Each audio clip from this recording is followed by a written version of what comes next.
Fala, meus amigos, tudo bem? Hoje eu vou gravar aqui mais um vídeo para vocês. Hoje eu vou falar um pouquinho da relação entre o carboidrato e a performance. Eu cheguei a gravar um vídeo para vocês falando sobre uma possível distribuição dos macronutrientes. Eu disse que numa distribuição normal, tá, a gente faria basicamente 50% de carboidrato, 20% de proteína e 30% de lipídios. Isso aqui pensando numa dieta, por exemplo, uma distribuição normal. Para deixar claro isso aqui, gente, tá? Quando a gente fala, por exemplo, dessas distribuições, de quantificação, de seleção, isso é o papel do nutricionista. Tá? O professor de educação física ele não pode, né, exercer essa prescrição. O que eu mostro para vocês, o que a gente precisa entender, é que o professor de educação física ele tem que entender sobre essas questões, porque isso aqui influencia diretamente na performance do seu cliente, do seu aluno. E o que a gente vai falar em relação ao carboidrato é isso. Se a gente pegar, por exemplo, uma dieta normal, né, em relação ao carboidrato, a gente poderia ter em torno aí de 400 gramas mais ou menos, até 500 gramas de reserva de glicogênio. E aí que entra essa questão de saber, por exemplo, o percentual de carboidrato que está sendo ingerido, né? Se está sendo restringido a quantidade de carboidrato, se está sendo ofertado a mais. Por quê? Porque o carboidrato ele tem uma influência muito grande sobre a exaustão. E vários estudos demonstram que quando você faz uma ingestão aumentada de carboidrato, comparado, por exemplo, com uma dieta restrita, tá? O tempo até a exaustão ele aumenta, ou seja, a pessoa consegue fazer o exercício por mais tempo decorrente de um aumento de consumo de carboidrato. Tá? Então, olha só, vamos pegar o exemplo de 500 aqui. Se a gente tivesse uma reserva de 500 gramas de glicogênio, por exemplo, que teoricamente isso a gente consegue uma dieta normal, a gente teria mais ou menos desse 500 gramas aqui, 400 gramas intramuscular, a gente teria em torno aí de 97 gramas hepático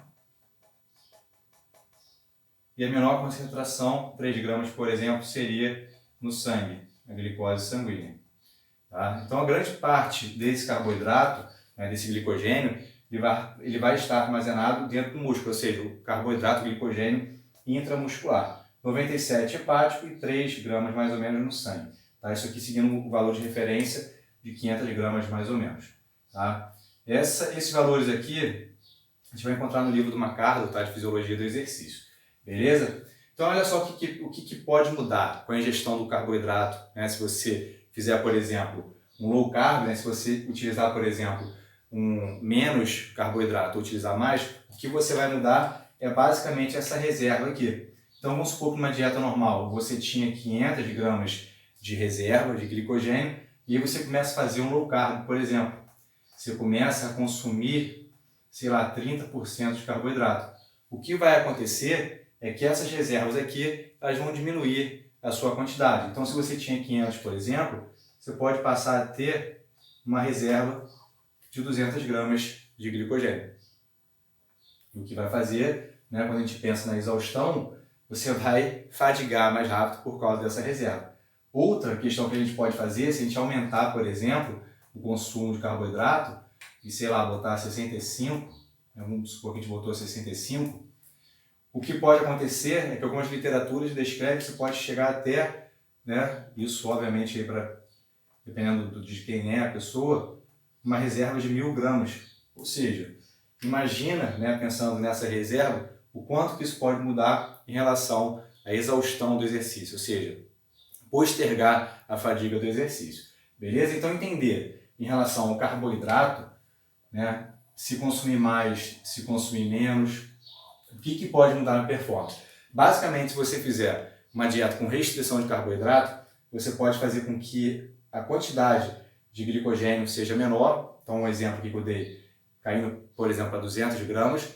Ou se você aumentar a quantidade de carboidratos ingeridos, você pode, por exemplo, né, chegar às vezes aí, até algumas literaturas descrevem, 1.000 gramas, por exemplo, de glicogênio de reserva.